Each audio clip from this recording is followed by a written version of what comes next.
God gives us a great power in prayer. He said in Luke 10:19 that we have all authority over all the powers of darkness. We are so excited about what God is doing in this time and season, and we want you to be a part of it. We believe that it's God's ultimate desire to pour out His presence upon His people, that we not only will experience Him and His fullness, but that our land will be healed. 2 Chronicles 7:14, God declares that if we, His people, who are called by His name, will humble ourselves, pray, seek His face, and turn from our wicked ways, then He will hear us from heaven, forgive us of our sins, and heal the land. We are asking all prayer warriors to come out and join us from August 2014 through October 2014. For more information concerning the Detroit Prayer Revival, please visit us at hebelongs.com, or you may call us at 248-351-6296.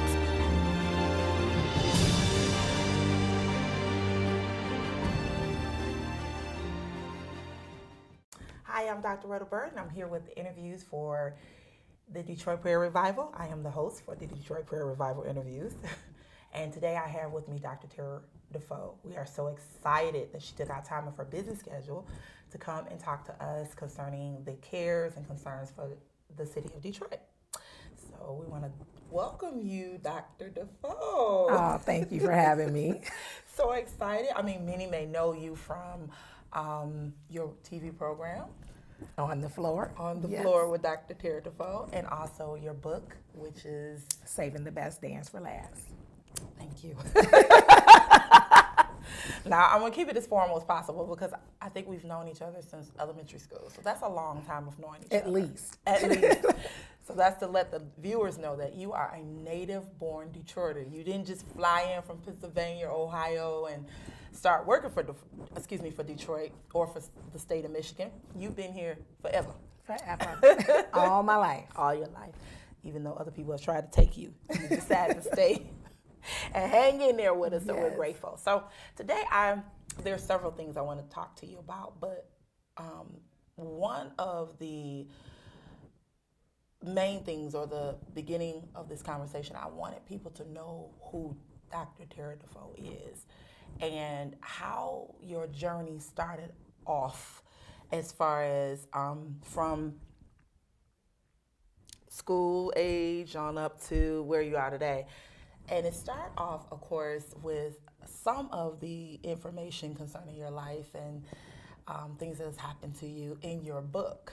And I want to talk a little bit about that. So Yes. Born and raised here in the city of Detroit, was raised by my grandmother from the age of 1.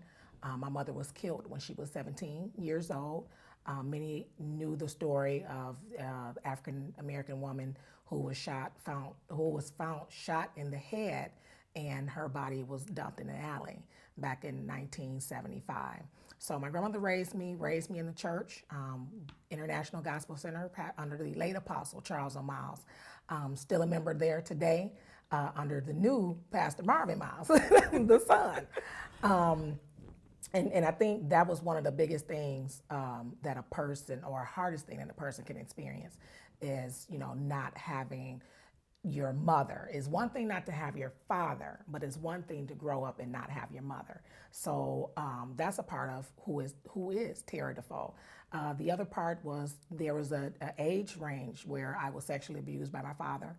And that was also a turning point, which also, led into some other things that I discuss in the book. So Terra Defoe is that young lady who, loved playing square in the middle of the street during the summer months, loved track, played basketball. I'm also the same young lady who had my firstborn at 16 years old. And had my daughter at 18 years old, and pretty much was living on my own from 16 on up. And that was also a story that you have to share that was in the book. And then some years later, working for a major airline, suffered a closed head injury, and that really turned my life really around. Yes. It was doing a crucial part of my kids growing up.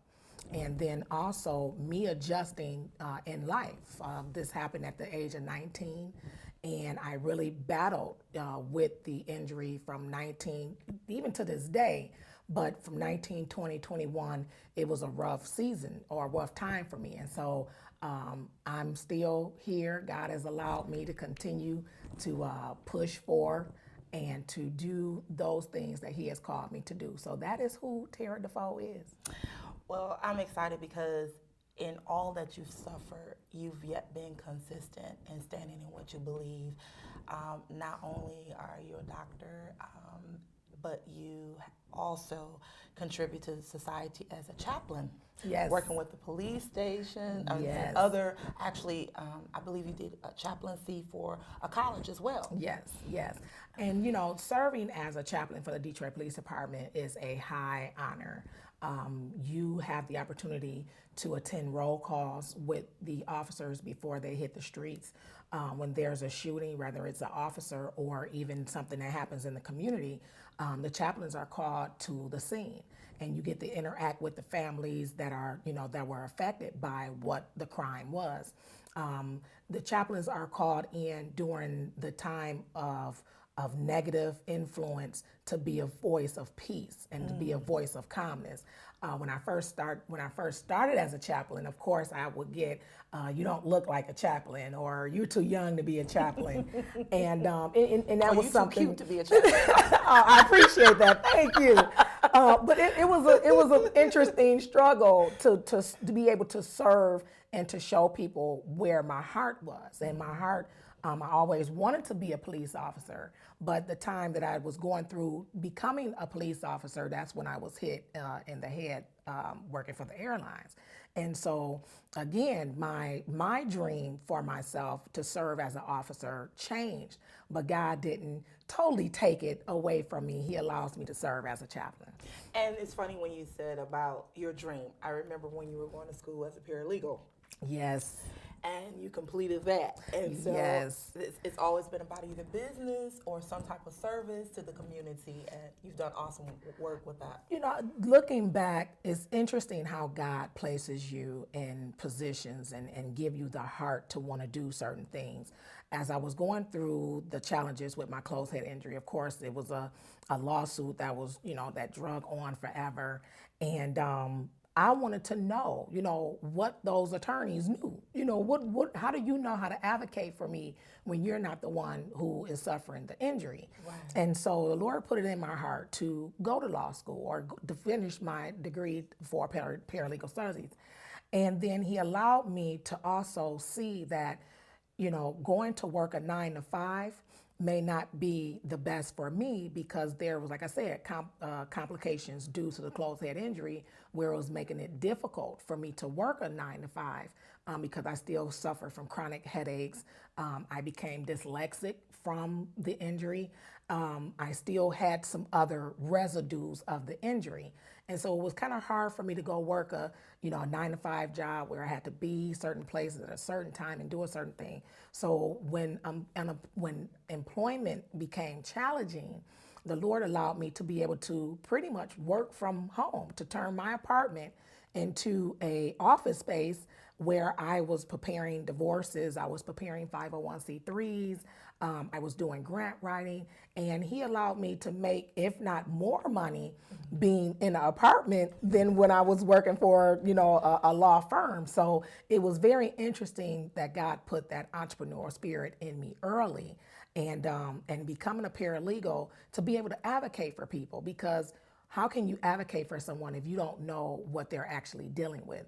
And so going to school, I had to fight to get financial aid. I had to fight to get the Americans with Disability Act tools that I needed to be able to finish school, whether it was note taking, whether it was taking tests alone in a quiet room.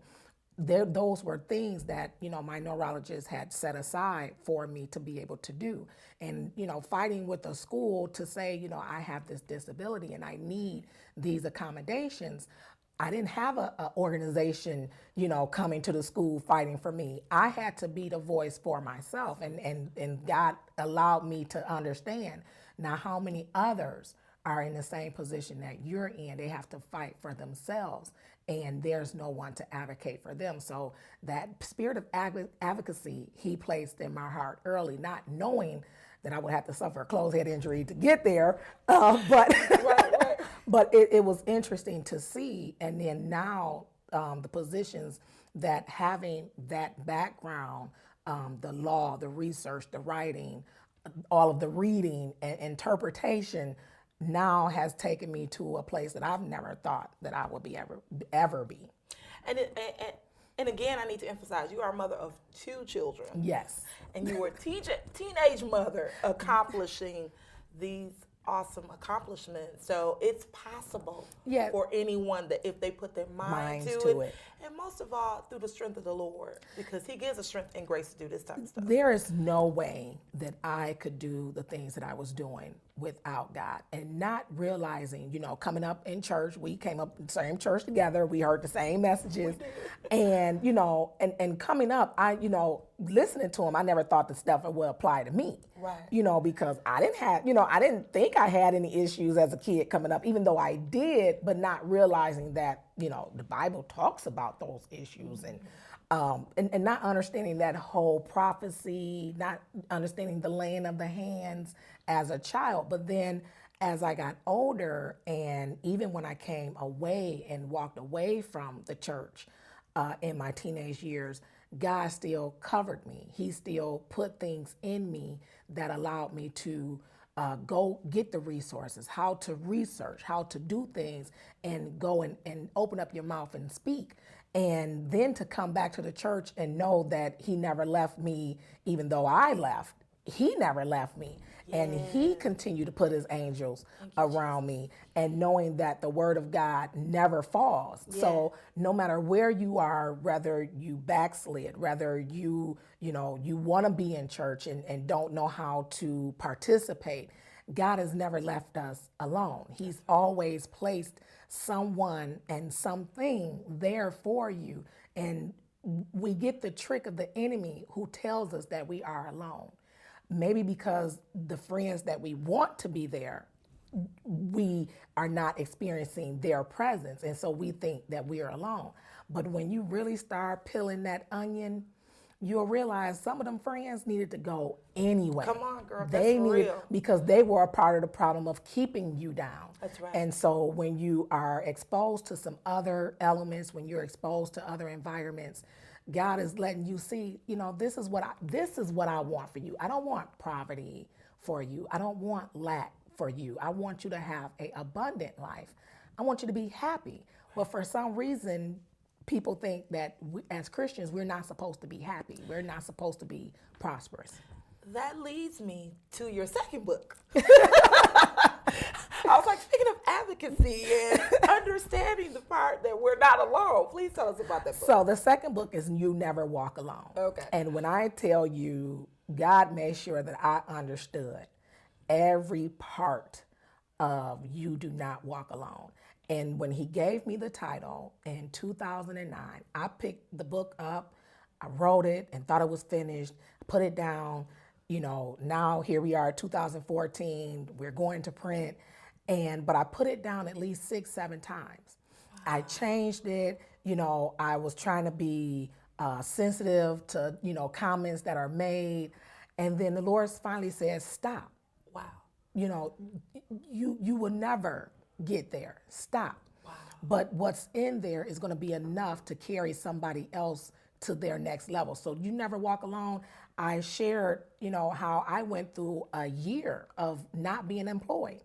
And not even having a contract, just nothing. It was a year of just clear nothing.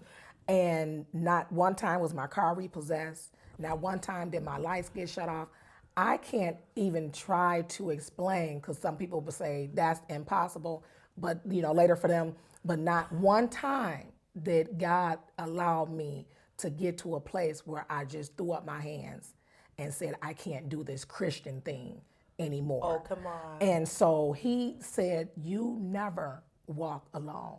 And through every step that I had to take, I realized, Lord, I am not alone. You have not brought me this far to leave me alone. You could have let me die years ago. Yeah. My kids would have been raised by somebody that would have just took care of them and loved them like I am now, if that was the case. Right. But I don't see not one step that you were not there to open up the door, whether it was door of correction, whether it was a door of deliverance, whether it was a door of opportunity. Not one time did he let me fall. And some people may say, because some of them knew how hard it was, and they may say, well, if he didn't leave you alone, well then why couldn't you pay for this and why couldn't you do that?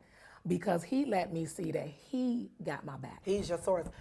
We will be right back after this announcement. This is so good, but we'll be back.